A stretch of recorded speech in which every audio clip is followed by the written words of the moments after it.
Welcome back and welcome to our weekly edition of All Things Women in Sports. And this week, we begin on the ice. The 2026 Winter Olympics in Italy are just a few weeks away, and USA Hockey named its history-making roster. U.S. hockey legend right here, Hilary Knight, will play in her 5th and final Olympics this year. She's joined by just 10 other veterans who were at the previous Winter Games in 2022. 4 years ago, the U.S. women narrowly lost in the championship match and settled for silver. But this year's squad is bolstered by 12 new players who are going to make their Olympic debut.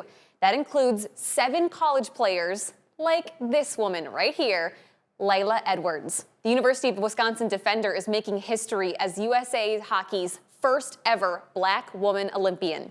She's one of 4 athletes from reigning NCAA champion, Wisconsin.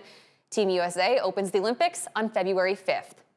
Now, outside of the 4 college players, the other 16 athletes are currently in the PWHL. So let's take a look at the standings. Boston is still on top, but Minnesota has crept up. Frost are now in 2nd place. The league's next game is tonight at 6 p.m. Central Time when New York travels to Toronto. All right, turning to basketball, Unrivaled is back. The 2nd season of the 3-on-3 league tipped off yesterday afternoon with more teams, deeper rosters, and expanded broadcasting. Unrivaled grew from 6 to 8 teams this year, and from now through the end of February, there will be 4 nights of action each week. There's going to be games on Fridays, Saturdays, Sundays, and Mondays. Also new this year, Unrivaled will hit the road at the end of January for a tour stop in Philadelphia. And there's been a huge shakeup in the AP Women's College Basketball poll. Yesterday's poll was the first in 2 weeks, and it came after a slew of upsets. LSU dropped 7 spots down to number 12 after consecutive losses, while Baylor jumped up 6 spots after handing Audie Crooks and Iowa State their first loss of the season. But get this, Notre Dame dropped out of the top 25 for the first time in 85 consecutive polls, snapping the 3rd longest streak in women's basketball history. All right, closer to home, there is just one local lady nominated for this week's Midwest Technical Institute Score Standout. So pull out your phones and scan this QR code. Lydia King from Geneseo was nominated this week for recording her 100th career high school wrestling victory.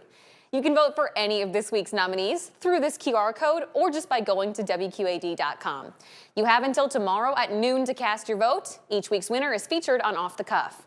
And speaking of wrestling, it's the first year of a girls wrestling program in Moline. But before this, there was a state champion girls wrestler on Moline's boys team, Miriam Nadai. She came back to Moline this season to talk to the new team, and today's Maroons say she's inspired and motivated many of them.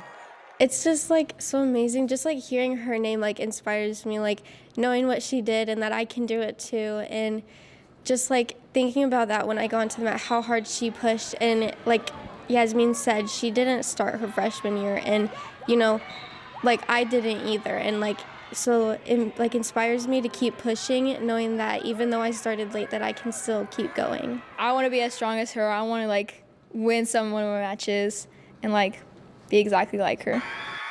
The Moline girls wrestling team will hit the mat on Saturday at the Erie Invitational.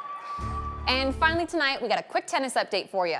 Right now, Team USA is in Australia, hoping to defend their tennis United Cup title. The Americans enter as the number 1 seed and have won 2 of the 3 United Cups. 6 players for each country battle through singles matches and the mixed doubles competition. Last year, world number 4 Coco Gauff claimed a straight sets victory over world number 2 Iga Swiatek to secure the 2025 title for the U.S. So we'll keep you updated on how Team USA does in 2026.